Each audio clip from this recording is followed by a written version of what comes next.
Hello friends, welcome to Pavithra life style. நம்ம இன்னைக்கு egg noodles எப்படி செய்யறதுன்னு பார்க்கலாம். இது வீட்லேயே ரொம்ப ஈஸியாக செஞ்சிடலாம். வாங்க எப்படி செய்யறதுன்னு இந்த வீடியோவில் போய் பார்த்துடலாம். அதுக்கு ஒரு பாத்திரத்தில் தண்ணி ஊற்றி அது நல்லா கொதிச்சதும் அதில் ஒரு ஸ்பூன் ஆயில், 1/2 டீஸ்பூன் உப்பு போட்டுட்டு அது கூடவே நம்ம வச்சிருக்க நூடுல்ஸ் ஆட் பண்ணிக்கலாம். நீங்கள் என்ன டைப் ஆஃப் நூடுல்ஸ் வேணாலும் யூஸ் பண்ணலாம்.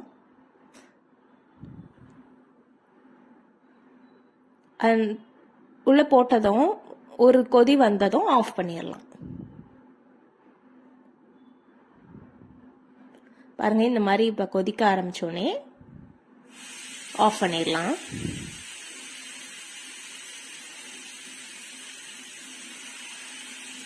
அதை இப்போ தட்டு போட்டு மூடி வச்சு ஒரு 3 to 4 minutes கழிச்சு பார்த்தீங்கன்னா நல்லா வெந்திருக்கும். இந்த மாதிரி வடிகட்டி தனியாக எடுத்து வச்சு கோல்டு ரன்னிங் வாட்டர்லையும் வாஷ் பண்ணி தனியாக எடுத்து வச்சுக்கலாம்.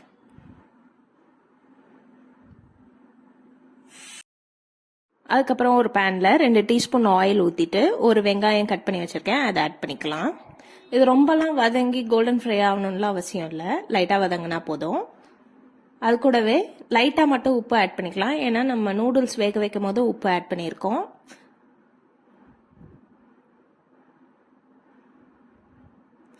இது கூடவே பாதி தக்காளி ஆட் பண்ணியிருக்கேன். உங்களுக்கு தக்காளி வேணாம்னா ஸ்கிப் பண்ணிக்கலாம்.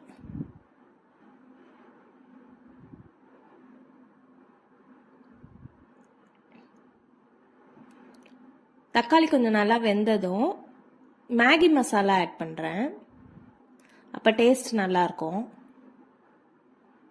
இதுலேயே உப்பு இருக்கும், அதனால இந்த டிஷ்க்கு உப்பு பார்த்துட்டு ஆட் பண்ணிக்கோங்க.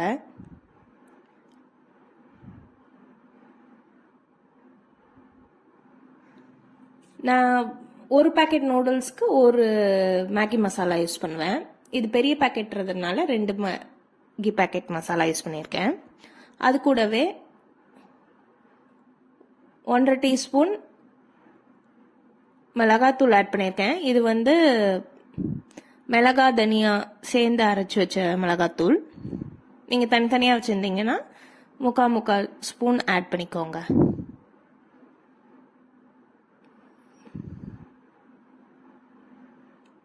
இது கூடவே டொமேட்டோ சாஸ்,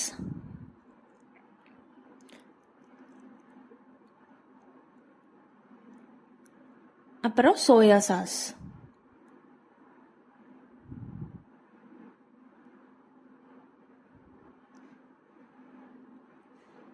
ஆட் பண்ணிட்டு நல்லா கலந்து விட்டுருங்க. பார்க்க ஒரு கிரேவி கன்சிஸ்டன்சிக்கு வந்துடும். இந்த மாதிரி கிரேவி கன்சிஸ்டன்சி வரலன்னா நீங்கள் லைட்டாக தண்ணி ஆட் பண்ணிக்கலாம், நிறைய ஊற்றக்கூடாது.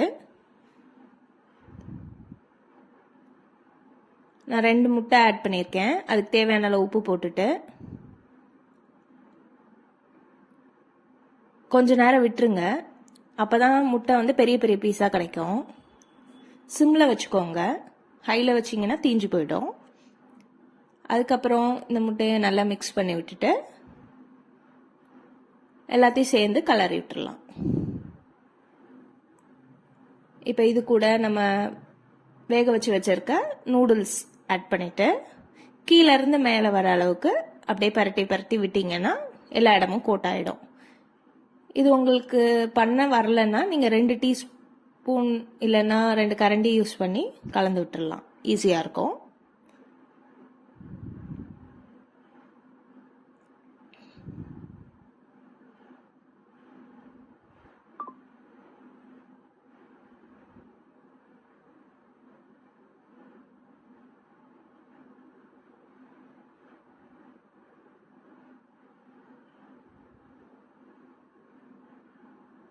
இந்த மாதிரி நல்லா கலந்து விட்டதும் சூடாக சர்வ் பண்ணிங்கன்னா சூப்பரான நூடுல்ஸ் ரெடி ஆகிடும். நான் இன்னைக்கு எந்த காயும் ஆட் பண்ணல, உங்களுக்கு காய் எதுவும் ஆட் பண்ணணும்னா நீங்கள் உங்களுக்கு பிடிச்ச காயை ஆட் பண்ணிக்கலாம்.